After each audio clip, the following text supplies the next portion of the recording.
Good evening. I will call to order the June 25th Timnath Town Council regular meeting. Ms. Peters Garcia, can you please take the roll? Yes. Mayor Robert Oxmacher, Present. Mayor Pro Tem Luke Wagner, Here. Councilmember Jeremy Holt, Here. Councilmember Bill Jenkins, Here. Councilmember Lisa Lake. Here. Very good. Item number 2, are there any requests to amend the agenda? I see none. We'll move on. Item number 3 is public comment.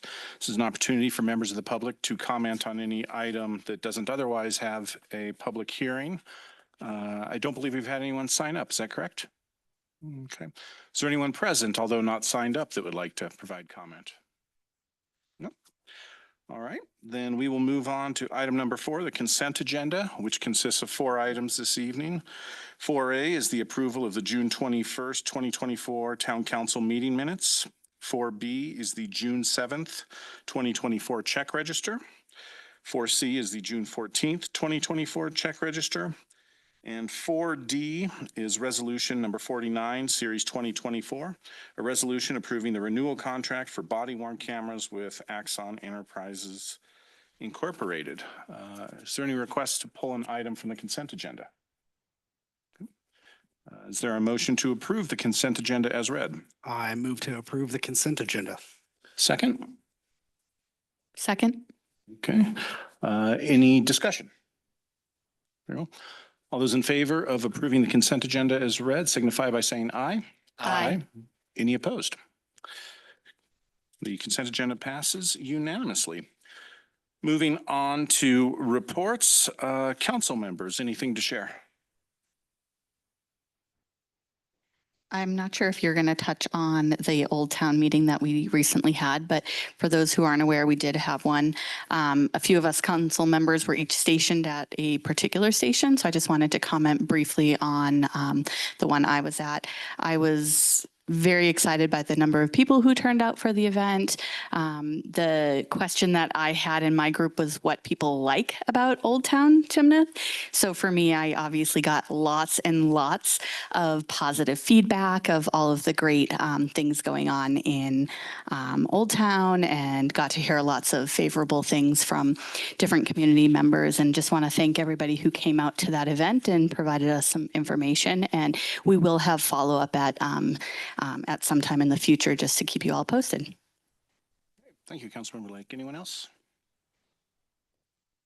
I did have a couple of updates. The first was with the Old Town brainstorming session. That was a terrific success. We got over 70 folks that showed up and participated. It was really cool to have kind of broad representation, folks from many different neighborhoods in Timnath. There was just great energy in the room, a lot of excitement.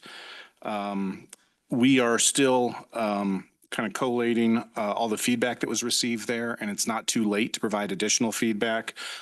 So use Your Timnath, the Your Timnath website, to provide that additional feedback. We're tentatively discussing having a council work session to talk about where we want to go from here following that discussion. Certainly some of the themes that we heard was expanding our participation in the Main Street program, considering an economic development strategy and whether or not that might involve a dedicated staff member to do that. Kind of looking at our business incentives, which council passed last year, but taking a look at those.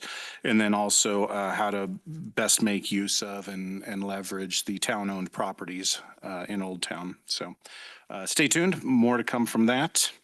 I did want to acknowledge and thank the staff and our expert who came in from the International Association for Public Participation. That gave us a training on public engagement. I was really encouraged by a lot of the things that we already have going on and the progress that we've made there. But like everything, lots of additional great ideas for us to consider and incorporate. And then, as always, encourage folks to sign up for the development email. I happen to notice in the development email that there is a neighborhood meeting tomorrow evening. 6 p.m. at the CF&G. The topic area there is Ladera. So if anyone has interest in learning more about that, encourage them to attend the neighborhood meeting tomorrow. Council, anything else? Okay. We'll move on to staff reports. Scagliardi, finance report. Any questions? Very good. Mr. Stone, Public Works.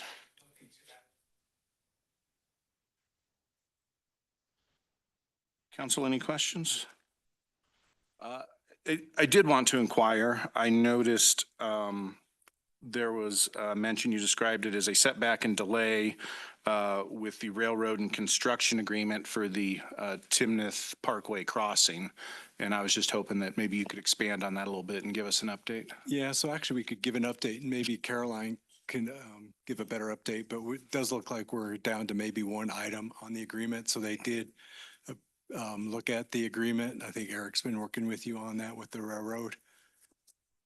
Yes, that's right. We're very close. I think that there's one term that we've set to the railroad and we're waiting for feedback. Okay. So overall good news? Yeah. Okay. Close. Council, anything else for Director Stone? Community Development Director Robinson. Don't have any updates. Happy to answer any questions. Council. And then finally, Chief Jones, any excitement? We don't want to say. Mayor, that's a loaded question, It is.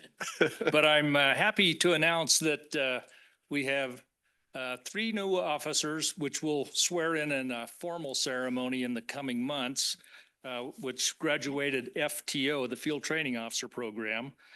We have 1 recruit officer that's entering the FTO program and 2 additional officers that will be in the fall academy at Front Range Community College. So that's a significant increase in staffing. And as a result of that, we have been able to pull off the goal of 24/7, which was a goal in 2018 for council and the town. We'll do 24/7 this coming, 5 days from now, just so over the weekend.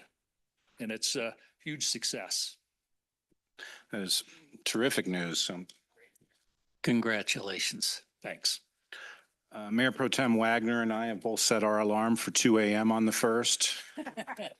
So we'll be calling 911 just to make sure it all worked. And we'll respond. Thank you. All right. Thank you, Chief. And the invitation still stands for those officers that have completed training. We'd love to have them stop by and congratulate them. Absolutely. Thank you. Thank you. All right, on to our regular business items. Item 6A, I'd like to welcome the District Attorney for the 8th Judicial District, Gordon McLaughlin, for his annual update. Dan McLaughlin, it's good to see you again. Thank you very much for having me. I think there might be a PowerPoint coming up. So my name is Gordon McLaughlin. I'm the Larimer County District Attorney. For those that have not met, and for those that have, it's good to be back. This is an annual report that we're providing to all of our city and town boards throughout Larimer County. So we have about a dozen that we're doing. And just an opportunity to engage with, of course, the elected officials, the boards, but also the town administration, the community members that show up, that are watching online, to make sure that we're engaging and being transparent with all of our sort of outlying communities. And I know a lot of our sort of folks feel that they don't necessarily get the level of service because they're not level under Fort Collins, and we want to make sure that they are doing that. So I started this annual update last year, and I'm really happy to be back here. I know that you got a packed agenda, so I'm going to fly through a lot of this, but please know that I'll take as many questions as y'all have. And part of this is making sure y'all have a point of contact at the DA's office. I know your specific board is, of course, in a very unique position to understand the criminal prosecution end with your very talented mayor. But we want to make sure on the official side, we're giving you that service too. And all of our boards, of course, hear from their police chiefs often, as you all just did. That's the first half of the criminal justice process. And so what that second half looks like, that back end of prosecution, is really important. So we just want to make sure folks are in the loop. So with that, this is just showing the 22 judicial districts. So we're, of course, Larimer and Jackson. So we cover a lot of territory in the 8th.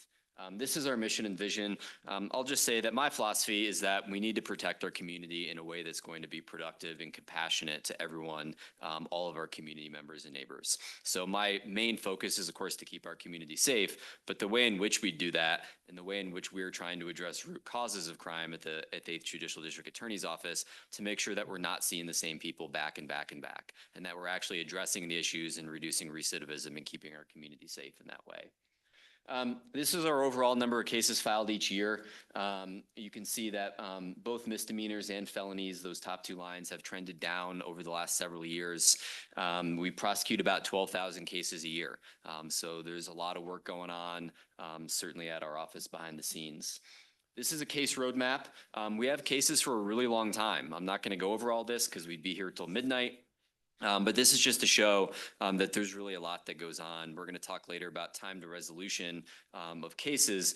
One of the things that happens is, a misdemeanor case could easily take 6 or 9 months to resolve. A felony case could easily take 12 to 18 months to resolve. So we want to make sure that we're doing that efficiently, but also that we're getting those resolved quickly to make sure we're holding defendants accountable quickly and to make sure that we're getting justice for victims quickly as well. But there's a lot that goes on behind the scenes in the courthouse doors, from pretrial motions and post-conviction appeals all the way through that process.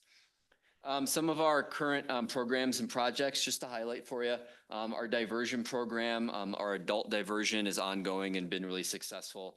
We've had incredibly high success rates with those 182 adult cases from 2023, with, again, those are folks completing tasks, being held accountable, and then hopefully not returning to the criminal justice system. Fentanyl overdose causing death cases. Fentanyl has been an incredible scourge in our communities here in Larimer County, no different than anywhere in the country, unfortunately. We and you and Timnath sit right here on I-25. It's a major thoroughfare for drugs going to all of our northern states in this country. And we see a lot of fentanyl. It is cheap, it is readily available, and it is incredibly lethal.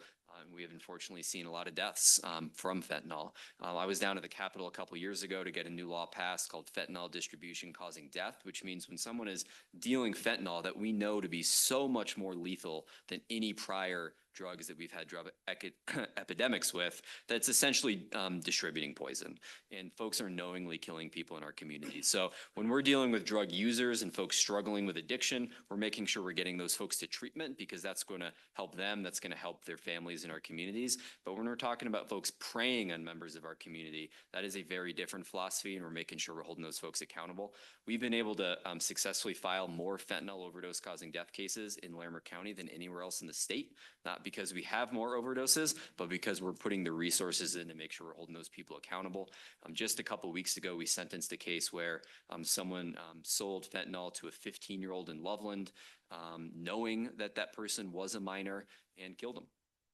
It was incredibly tragic. I met with a family on that case. They're devastated. They're never going to be the same again. And so it's important we get justice for victims on these cases. Victims of the drug epidemics have been largely forgotten by the criminal justice system in the past. And so we're fighting for those folks, and we got a lengthy Department of Corrections sentence in that case, and hopefully we'll go a long way in protecting the community. Community engagement and accountability, I mean, that's part of why I'm here, but folks can obviously find me other ways as well. We're on social media. Our website has a lot of information, growing information about what we're doing. We want to make sure that we're a resource for people. Problem-solving courts, we started a competency docket that has gone incredibly well. Our state system is so backlogged that people are waiting years to address these severe and persistent mental health issues. And our competency docket is able to get those folks either treated out of custody, so we're not just warehousing people with significant mental health issues, or getting them restored so that we're actually able to hold people accountable, because some of those folks are committing serious or violent crimes that we want to make sure we're getting justice on.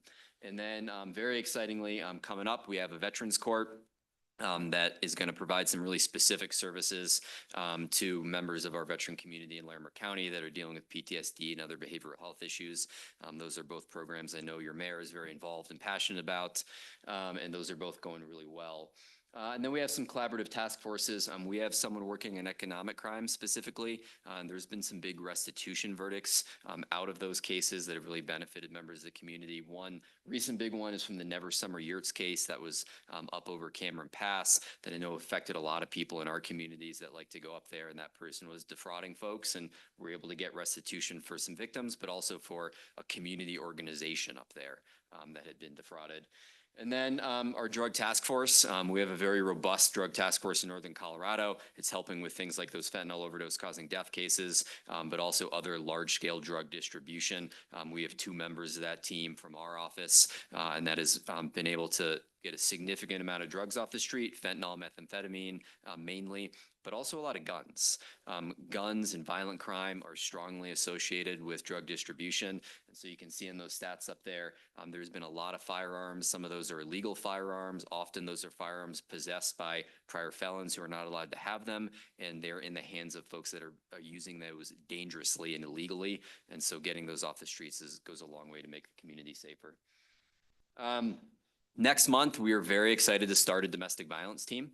We, of course, have always prosecuted a lot of domestic violence cases, but we've never had any team members focusing specifically on that. Domestic violence is not something we hear about in the papers a lot. It goes on behind closed doors because that's where the perpetrators are choosing to commit these crimes. But it is going on in every community we have across this country. And it is very serious and can escalate very seriously.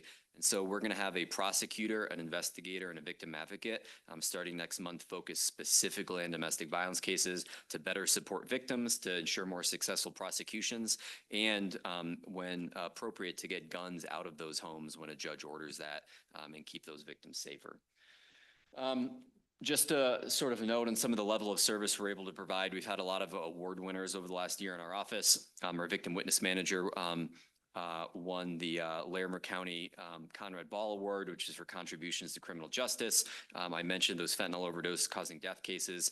We have been on the forefront of really innovating the prosecution model for those. And the prosecutor we have assigned to those cases won the statewide Drug Investigators Award for prosecution.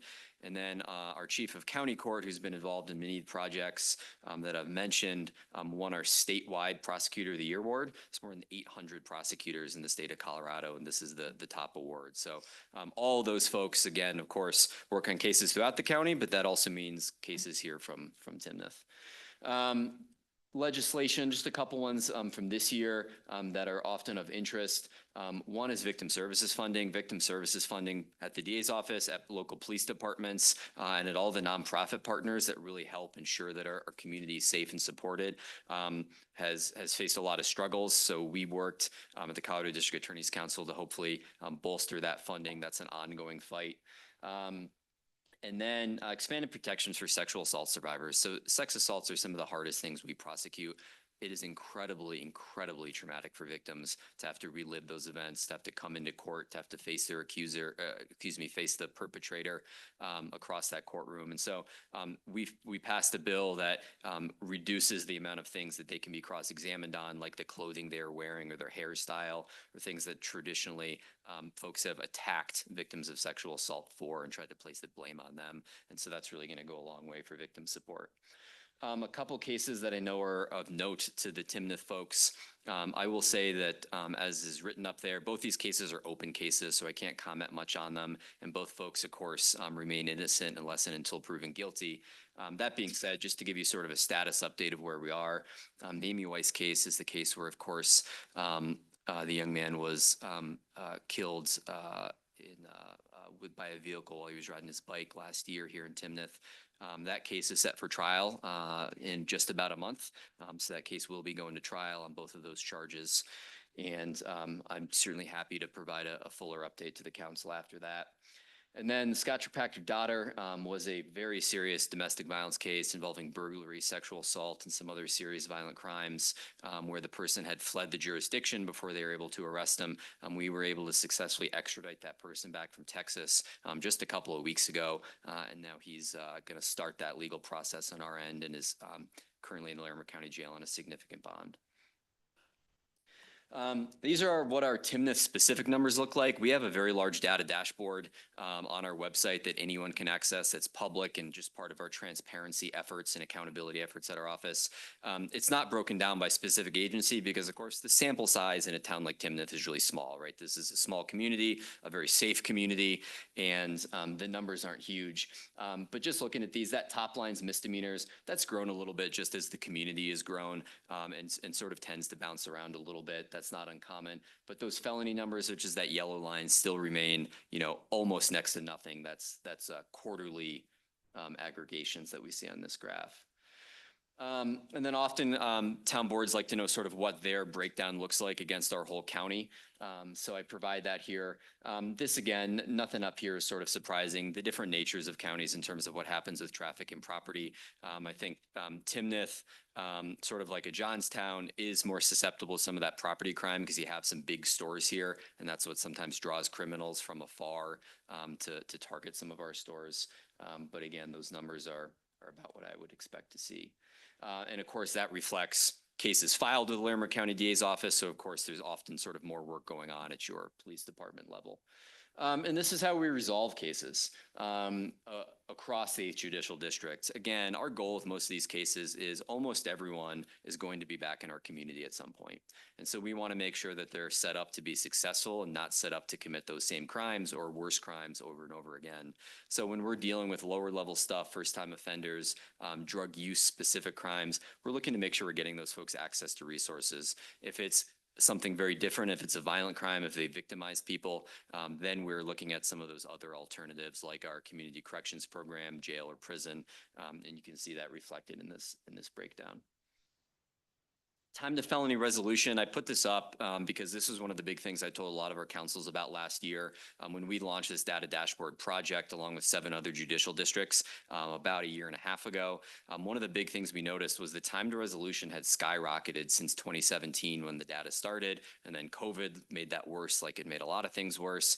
And so we really tried to rein that and get that under control. We were very successful. Unfortunately, in this last quarter, the Public Defender's Office had a data breach, and they weren't able to resolve any cases for about 6 weeks. And so that shot our number back up. But we're confident that's going to continue going down like it did since we launched this project. And again, that's going to be a better efficient use of taxpayer resources. That's going to be better justice for victims and quicker accountability for defendants. And so that's one of the things we're currently working on. And with that, I'll wrap up. This is how to get a hold of us. Again, I'm happy to provide my personal contact to anyone on the council to the extent that folks have questions, whether about this presentation or just going forward. We want to make sure we're paying attention to the Timnath community. Thank you, DA McLaughlin. Especially appreciated the Timnath specific data. That was very interesting. Counseling questions for the district attorney? Just a comment. DA McLaughlin, I would like to congratulate you on establishing the domestic violence team as well as the Veterans Court. I think both of those are very important initiatives. So thank you for that. Thank you. Appreciate that. Anything else? Very well. Thank you, sir. Appreciate your time. Thank you, everyone, very much. Moving on to business item 6B, resolution number 50, series 2024, a resolution approving the contract amendment with Barry Dunn for a recreation center feasibility study. Director Castle. Thank you for your time. I just wanted to go over just a brief history of where we're at and what the pros are to include the feasibility study as part of the PROS master plan. So as you guys know, earlier this year, we contracted with Barry Dunn to complete the PROS master plan. The original plan was to complete the master plan that would ask general questions concerning the desire from the community about a rec center. But we did plan on doing a feasibility study all along. We do have $100,000 budgeted to complete a standalone feasibility study. That was funded out of the Timnath Ranch Park master plan because that is a proposed landing site for a potential rec center. Just to see where we're at and just early feedback we're getting is that's something that's going to be highly desirable anyway. So we approached Barry Dunn and asked them about adding the feasibility study to the scope of services to the current master plan. They came back and gave us a budget of just under $64,000. So it's $63,626. So we did, like I said, we had $100,000 budgeted. Sorry, I'm just going. And so, yeah, let's go to the next one. So some of the reasons why it makes sense to do the feasibility study as part of the PROS master plan is that we're going to save some money here. Typically, a feasibility study would have its standalone statistically valid survey. As we're seeing with the community survey that we're working on, those run about $20,000 just to do standalone. So we'll be able to combine the within the PROS survey specific questions that would ask the same questions in a standalone survey for the feasibility study. Another thing is the resident engagement piece would be done simultaneously with the PROS master plan. So another thing is survey fatigue. So we would be looking at doing 3 surveys right out of the gate. So we have the PROS one getting ready to come out. And then we also are working on a community-wide survey that's supposed to follow this. And then we would be doing a 3rd survey. So there's going to be some community survey fatigue. And then with Barry Dunn, they're already working in our community. They have extensive experience with feasibility studies. So they're nationally recognized leader in the Parks and Rec industry. And they have an extensive client list of feasibility studies specifically. So if we were to go through with Barry Dunn, we can go to the next one. So they'll do a market assessment. What is the community currently doing or going for their indoor recreation needs? They'll have that public engagement to really see what the community is wanting. Another thing is they'll do a site assessment. So they'll review potential sites for the rec center. They'll look at sites that we have designated or sites that we may not have even thought about. So, and then also part of this, we'll get some conceptual designs, 2D, 3D site plan diagrams. So we'll have something tangible to look at after we get that feedback. And then we'll also get some financial models. So they'll give us options for funding construction as part of this plan, annual operating budgets, and a 5-year pro forma. So I think it just makes sense to go ahead and include the feasibility study as part of the PROS master plan. So you guys have any questions for me? Very good. Thank you, Director. Yeah, just for clarification, you anticipate all 3 surveys to be statistically valid? Correct. So we've hired a consultant to do the PROS survey. They will include those in with the PROS master plan. So that those 2 surveys are going to be combined to one survey. The community engagement or the community satisfaction survey that Slate is working on is also hiring a 3rd party, and we're actually interviewing some firms here this week to hire a consultant for that, which would also be a statistically valid survey. So it'd be 2. That's important from my perspective. Thanks. Councilman Jenkins. Go ahead. I would say just for a little bit my knowledge and, more of the knowledge of those listening in and watching this as well.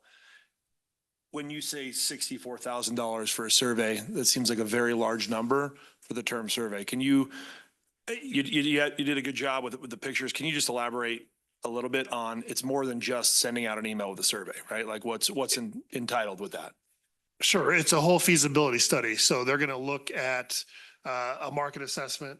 And a part of that market assessment and the public engagement, they're going to go out and ask the community, hey, what do you want to see within a community recreation center? What amenities are you looking for? They'll also ask about, comfort levels of how we're going to pay for a community recreation center. So a lot of that stuff is going to be included. So it's a feasibility study to ask all of those questions. Right. What do we want? How much are we willing to pay? How are we going to pay for it? And all of those things. So Okay. a lot of that will all be included within the study. So it's a full blown study versus just a survey. Not just a survey monkey, right? Yeah. Cool. Thank you. Mayor Pro Yep. Tem. Can you help me understand timelines as soon as we, if we were to approve this tonight, what are our timelines and when does the community actually get to start the feedback portion of this? So we've put the PROS survey on hold because we were waiting to see this. So their consultant that they use for this survey, has some samples that they're going to send to us as soon as we get to the contract amended. And so we'll get moving on that survey. We should be getting some results back as soon as we have that survey done. It's just a matter of how it's included within the PROS master plan. The original intent of the PROS master plan was 6 to 9 months to complete that.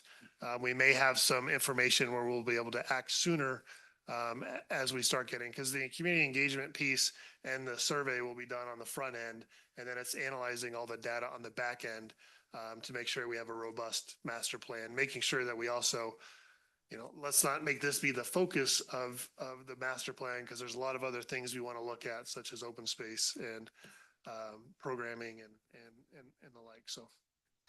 So I can tell you, I'm super excited about this. And so as soon as we're ready and to start that community feedback, I'd love for it to come back for council so we can start that engagement and start talking about it and bring it forward. So we just appreciate keeping us updated, whether that's through the packets or we're bringing it in our mayor and council reports. Absolutely. Council, any other questions? Staff, anything else to add? All right. At this time, I would entertain a motion to approve the resolution entitled, "A Resolution Approving the Contract Amendment with Barry Dunn for a Recreation Center Feasibility Study." I'd move to approve resolution number 50, series 2024, a resolution approving the contract amendment with Barry Dunn for a recreation center feasibility study. Councilman Jenkins, is there a second? Second. All right. Council, discussion on this item.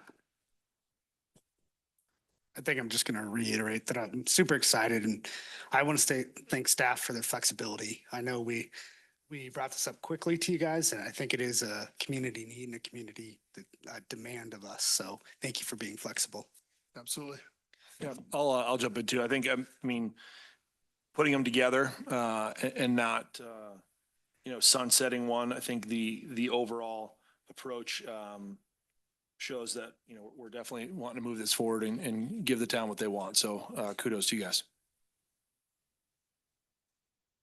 I also appreciate the fact that we're actually good, despite the fact we're spending $60,000+ on this study, that we're actually likely saving money by combining it. So I appreciate that. And I too am very excited about the possibilities. Thank you. I will echo you. Originally the plan was to run these two processes, one after the other. I think running them concurrently is going to save us money. It's also going to save us time. Certainly the cost of construction does nothing but go up. And so, if a rec center is something that eventually is in our future, I think moving this forward makes sense. But I appreciate the fact that it's still deliberate. I think we're going to get a lot of great information from the community survey. The conversation of how this gets funded is going to be a complex one. And I think some of the information that we'll get from that will be very helpful as we move forward. So I'm fully in support of this proposal. Any other comments? At this time, then, all those in favor of approving Resolution 50 Series 2024, a resolution approving the contract amendment with Barry Dunn for a recreation center feasibility study, signify by saying aye. Aye. Anyone opposed, nay. Okay, the resolution carries unanimously. Moving on to item 6C, Resolution 51 Series 2024, a resolution approving the construction of the 2024 Timnath Community Park improvements. Mr. Williamson. Thank you, Mayor. I'll get my presentation going here and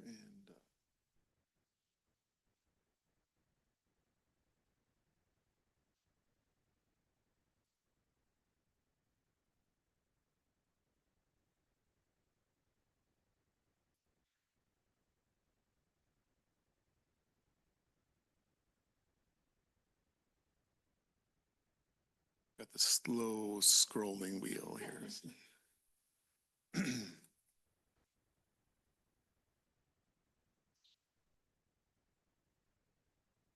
I've got nothing responding, so I'm going to talk for a minute while this catches up. So we're here, this is actually, agenda item is the Timnath Community Park 2024 improvements. As we were wrapping up the Phase 3 improvements, we started noticing a couple of things that were, I would say, unintended consequences of adding the splash pad mainly. And that was the proximity of the splash pad to the sand play area. So that was kind of the primary driver for this. We had a separate sign program planned for this year. And then when the sand issue became available, and I'll fully credit Tom for the first time he walked on site was like, that's got to go. Tom has a history with aquatics and kind of immediately understood the challenges that we were going to face with the water and play interaction with the sand, kids wanting to bring water from the splash pad to the sandbox, wanting to bring the sandbox sand into the splash pad. So that was something we started working on kind of immediately. So the meat of this project really is removing that sandbox, putting in a concrete plaza area with a shade structure. That shade structure will bridge both the playground and the splash pad, kind of create like a little bit of a buffer between those two, but allow a place for parents to be able to watch kind of both areas for the little kids. The other things that are included in this are we're adding a sign program. We realize there's some signage lacking, not necessarily the general park rules, but the specific rules for the splash pad, the playgrounds. They're more kind of safety things like don't wear your helmet on the slide, kind of those kind of things. Like it might be hot if it's hot outside, kind of things that we want to make sure that people are on notice about, but are mostly intuitive. And then we wanted to kind of put some permanent signage up at the courts and then at the dog park as well. So that's the scope of this project. We have really worked to kind of refine the messaging on the signs and make sure that a lot of it is positive reinforcement. When we started with this sign, the signs, everything on the, it was just a list of no, blah, blah, no.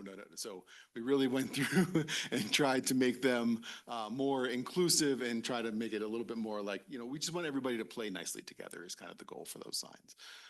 Any questions about the project? We did run a public bid for that process, an invitation for bid.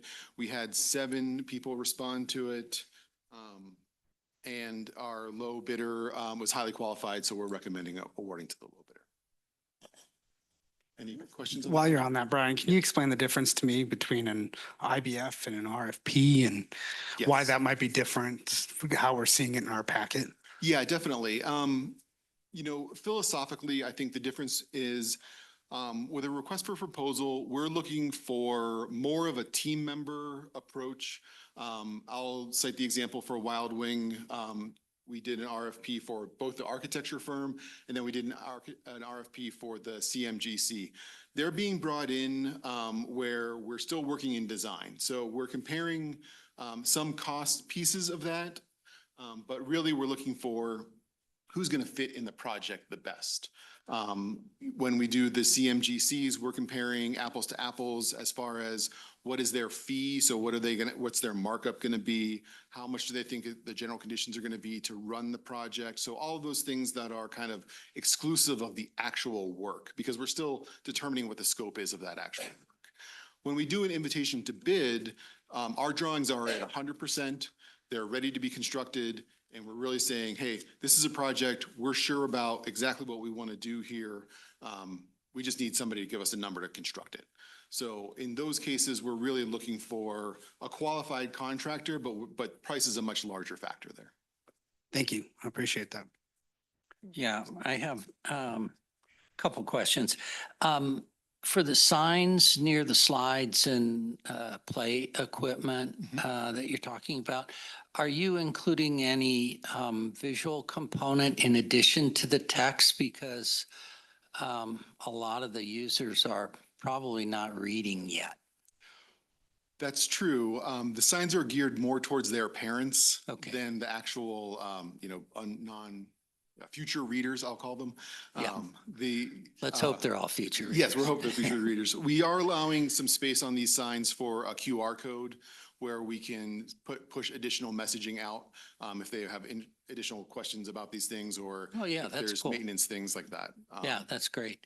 And then under the shade, the new shade area, are Yes. you including any kind of seating there? Yeah, so there's a picnic table, but the town's gonna provide that themselves. It's not part of the bid package. Right, It, but that'll be new. yeah, that'll be a new picnic table under there. And then we've repositioned, there's some boulders around the sand area now. We're gonna reposition those in the concrete around there for some more informal seating. Right, and then the concrete itself, is it going to be, my concern is kids in bare feet, wet and hitting the concrete. Is there a chance for them slipping and falling and hurting themselves? And so I'm just wondering if the cement's going to be roughed up or Yeah, to it'll have provide a- some traction. We usually do a medium broom finish on the trails and the plaza spaces, so that's what we're preparing to do. There's already an existing piece of concrete, the walk that goes between the splash Got it. pad and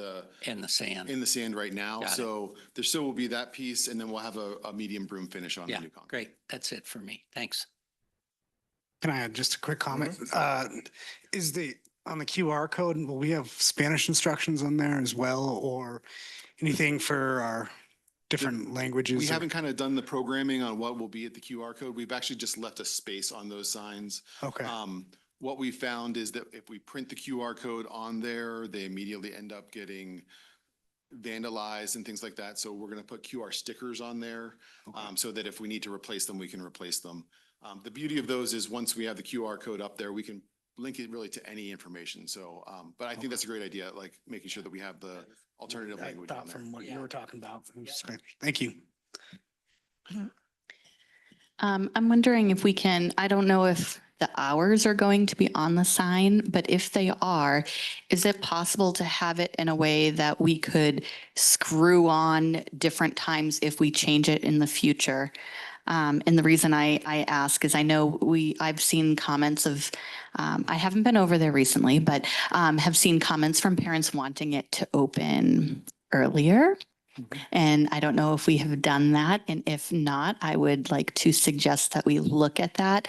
I know some parents of younger kids who would like to go there prior to the neighborhood pools opening and prior to morning nap time, but not too early where they're disturbing neighbors. So I know some signs have it where you can add a separate metal piece that blends in with the sign to kind of change the hours there. So so we did bring the hours to the pros committee. And we'll be expanding those hours. The current sign we had was 10 to 6. And so instead of crossing that out, we were sticking to those signs until we get the new permanent signs up. But it'll have the season. The season will be basically mid-May through basically Fall Fall Festival.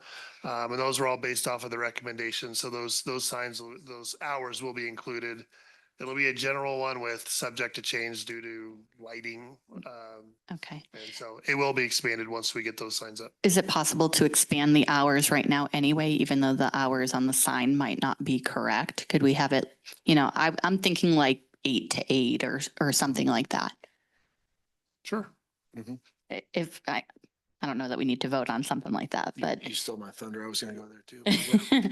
And then I do have one other comment. So in the time that the park has been there, I want to say that this will be the second time we have removed sand areas from the park. There used to be another sand area between the little slides and the monkey bar-ish area. So I just want to make a comment that maybe as we are building up Wild Wing, maybe we take that into consideration, the fact that we have had to remove some sand and we really just look at, is it really needed where it is? I want to say we were doing, was it sand volleyball? So maybe we look at that. I know sand also does prohibit certain levels of abilities, whereas the foam pad is more inclusive. Yeah, so I'll echo the comments and personally. So with a 3-year-old, that gets up at 6. 8 would be great. So if we can get to that, it would be awesome, especially on 99-degree days. So 85 is great and not 99. But then also just something to consider. I love the appeal and the look of the boulders but the only seating that is around the splash pad and is pretty much on the splash pad is very sharp edged boulders. And kids that are playing, my son, one of them, that runs, "Dad, I'm soaking wet," and runs straight ahead if he slips and falls into a sharp boulder, which is right there. So maybe rounding the edges or finding other seating options that aren't directly on it that are, I mean, they're visually appealing. They go with the theme, but putting that directly in a wet area that kids are running around, just something to consider moving forward. So. Yeah, I think we can have somebody probably come in and knock some of that edge down a little bit. Yeah, I mean, it looks awesome, but it's a safety hazard, in my opinion. Yeah. Council, any other questions? Okay, then I would entertain a motion to approve the resolution entitled "A Resolution Approving the Construction of the 2024 Timnath Community Park Improvements." Oh, can I add one thing? I'm sorry. Oh, sure. I just got my presentation up on, we had 4 bidders on this project. We have 7 on the next one. So I just wanted to clarify that. Thank you for that correction. And thank you for being sensitive to our desire to ask that question. Is there a motion at this time? I move to approve resolution number 51, series 2024, a resolution approving the construction of the 2024 Timnath Community Park improvements. Is there a second? Second. Council, any discussion? I have one more thing to add. And although I do appreciate the sand being removed, I know that there's young kids that like the sand. So I can understand how this might be frustrations for parents removing it for the kids that like to play there. So, excuse me, maybe in the future or something like that, we can put something back in for the littler guys to go around there. So I appreciate that. But I understand that it's not great for the splash pad. So thank you.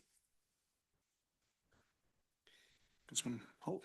No. My kiddos also gravitate to the sand, so I understand that this is not a good place for sand, given the proximity to the splash pad, but the sand is popular for some. All right, any other comments? All right. All those in favor of approving the resolution approving the construction of the 2024 Timnath Community Park improvements signify by saying aye. Aye. Any opposed? The motion carries unanimously. We'll move on now to item 6D, resolution number 52, series 2024. Resolution approving the construction of the 2024 general trail improvements, Three Bells Parkway sidewalk. Mr. Williamson again.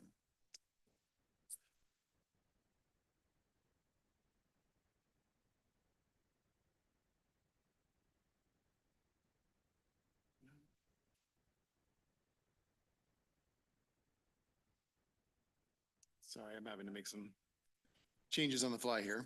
Uh-oh. But we can talk about general trail improvements while go back to screensaver first. You know, while we're waiting for this, I will make note that council did receive 2 emails, one from Mr. Cloudman and one from Mr. Coleman on this topic. I think everyone received those and had a chance to review those, right?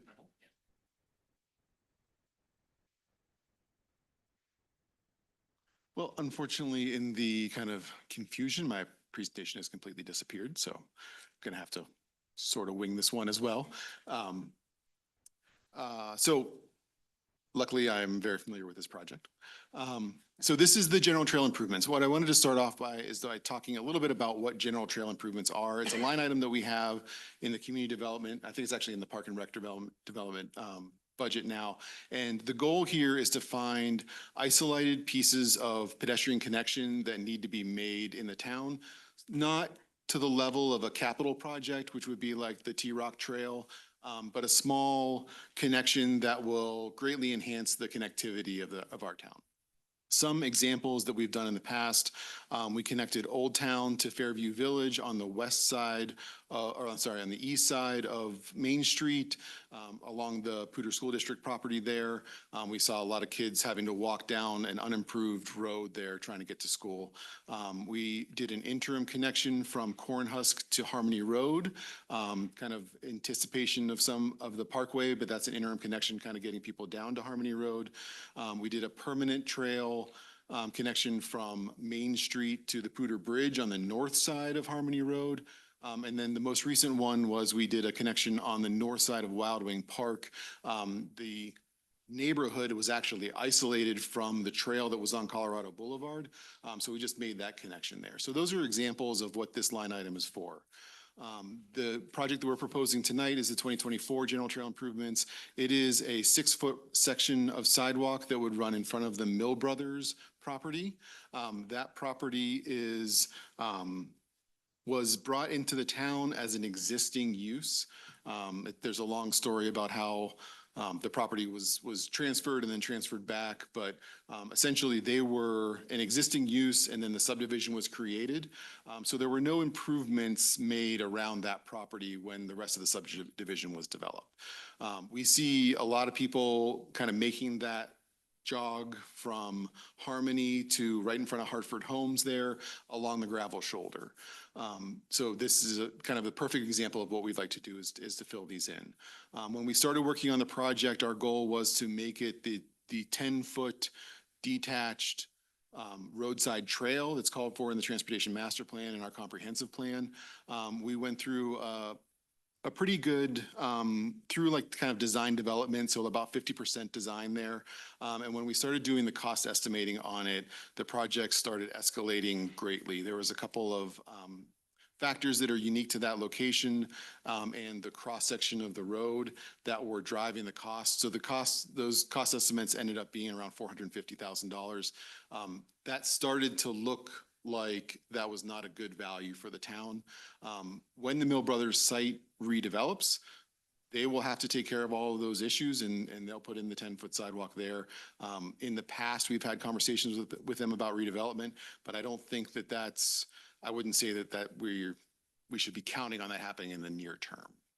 So what we did was we kind of took another look at it with the 6-foot interim connection, and that's the project that we took out to bid. So we did do an invitation for bid for that project. We did get 7 proposers on it. All of them were really well qualified, but GLH was the low bidder at like $98,000, and they're a contractor that has done a ton of work in the town and is very reputable. So we thought that was a great fit for this project. I'm happy to answer any other questions. There's a ton of information in the packet about it as well. Is GLH the one that's doing Draley now? The new Hartford subdivision with the Red Barn? I believe they are doing Draley, yes. I think so. Okay. Yep, and they're also working for Timnath Landings. Landings as well. So Connell is working for the town doing the parkway, but GLH is doing the development work there. I know your presentation doesn't work and I can picture this area. Is it possible to pull up a Google Sure. map to Yeah. kind of walk through this? Yeah, I just for clarification, so this proposal for 6-foot wide is 98,000.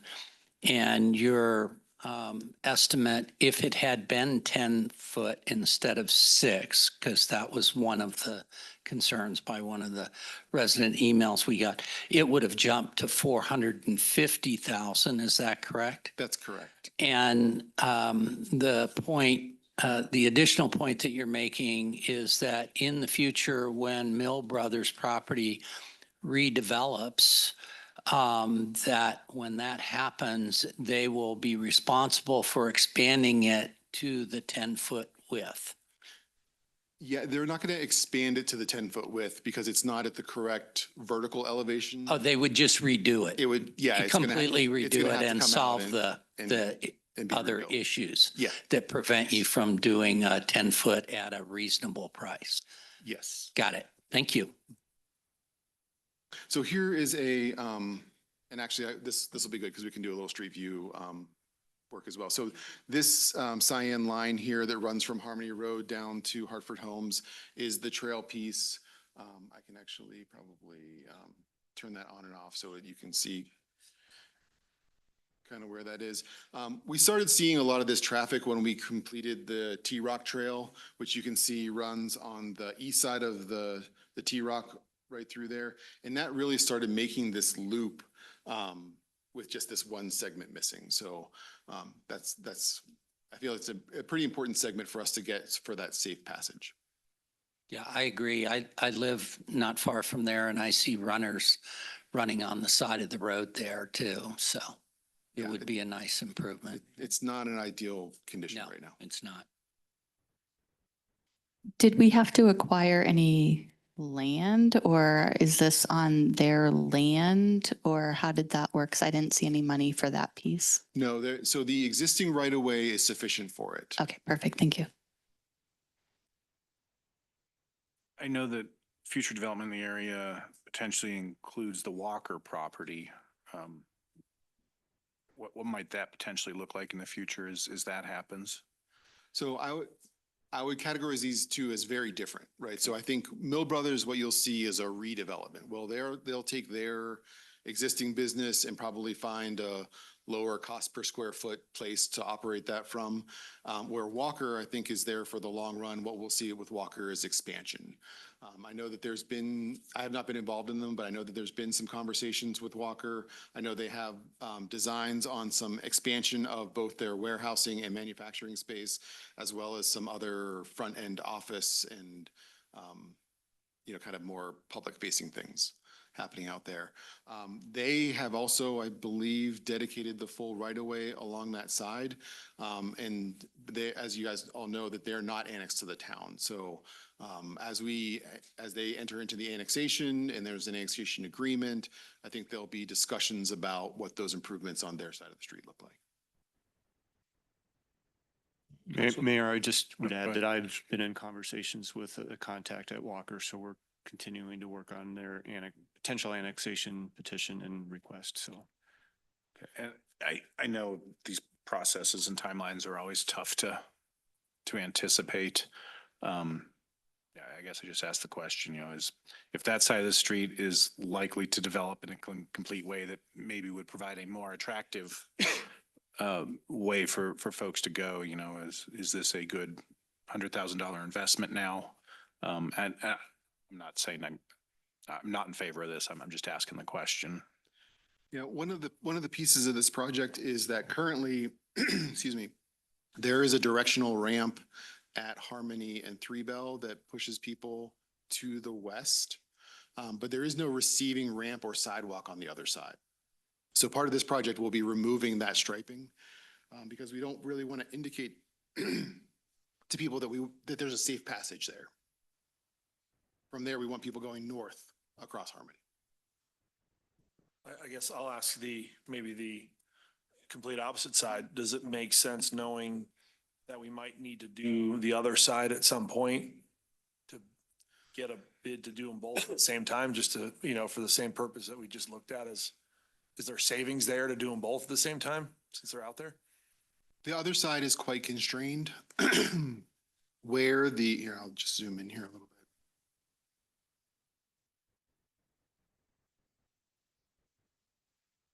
So the existing, you can see kind of as Three Bell's been expanded, how close this bike lane is to their parking lot there.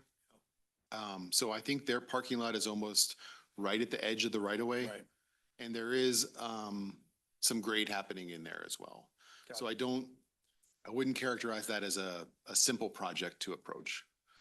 So for that reason, do you think that maybe there's a potential that just won't be there at all? Or will that have to be there with expansion and annexation down the road? I believe those questions are kind of being discussed right now in the preliminary discussions with Walker. I'd hate to opine on them. But it as not doesn't, being- really has no impact or effect on this. I don't think so. I think we're really just trying to get that loop on the east side to Got it. Okay. complete. Other questions? Well, the other point is this does connect to an existing sidewalk further to the south. Correct. Whereas, yeah, And I know people are running on that side and I've never seen anybody run on the other side Yeah, if we were to, if. or bike on that side for that matter. I just haven't Yeah. seen it. I know one person that bikes over there and that's Matt Blakely. It's not safe. All right, any other questions? Staff, any other information?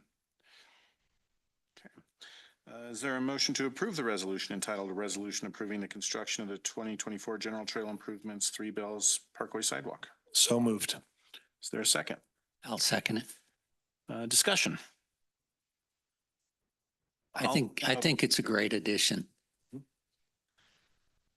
I think back to a situation in Loveland where they had a frequently traveled area that they did not put in a sidewalk. And unfortunately, there was a tragic incident where young boy Gavin Myers was traveling on that unimproved area and was hit and killed by a drunk driver. And his family has worked tirelessly to eventually get the city of Loveland to put in a sidewalk there, and was actually successful. But of course, after the fact, and I appreciate that we're being proactive, that we are looking for segments where people are already traveling, and that this kind of completes that network and hopefully in a way that makes that travel more safe. So it's a little frustrating that we know we're going to spend $100,000 to put in a sidewalk that in X number of years will just be torn up. But it sounds like there's sufficient traffic on it now to warrant that expense. So I'm supportive of it. Any other comments? All right. Then all those in favor of Resolution 52 Series 2024, resolution approving the construction of the 2024 General Trail Improvements 3 Bells Parkway Sidewalk signify by saying aye. Aye. Any opposed? Motion carries unanimously. Council, any other business? All right, with that we stand adjourned.